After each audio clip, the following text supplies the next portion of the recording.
Astagfirullahaladzim. Aku suka primata pemberani. Assalamualaikum.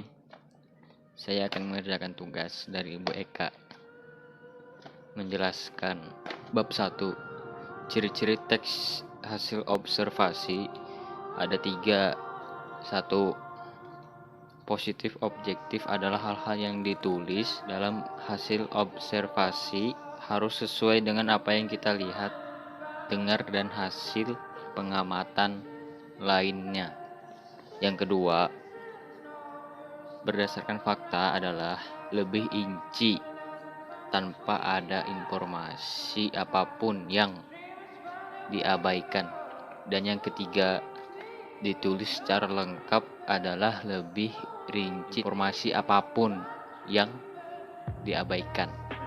Dan yang B, fungsi teks laporan hasil observasi ada dua.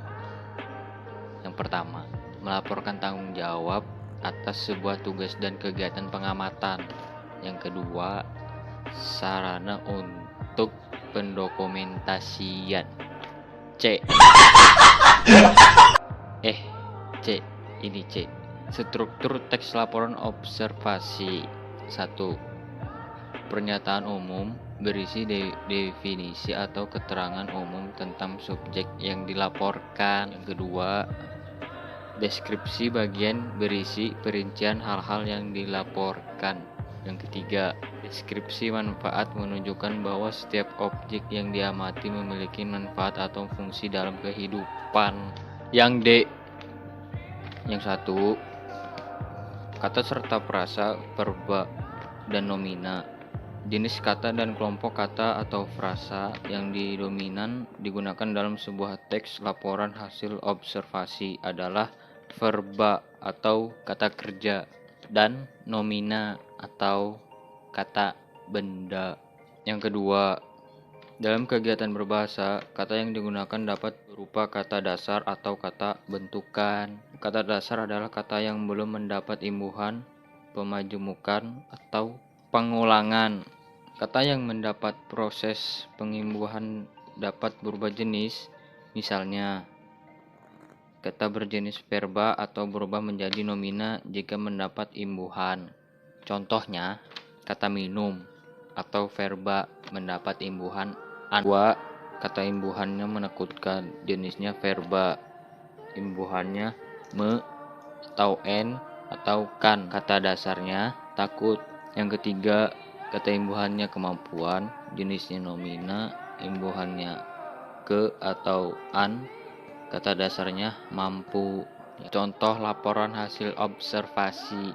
Anggrek bulan atau Phalaenopsis amabilis adalah tanaman indah masuk dalam salah satu suku tumbuhan bunga terbanyak yang juga ditetapkan sebagai puspa pesona Indonesia yang berasal dari genus Phalaenopsis.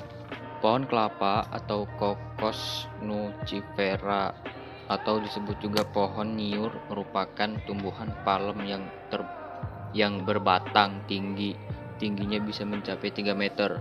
Buahnya tertutup sabut dan tempurung keras, dalamnya terdapat daging yang mengandung santan dan air.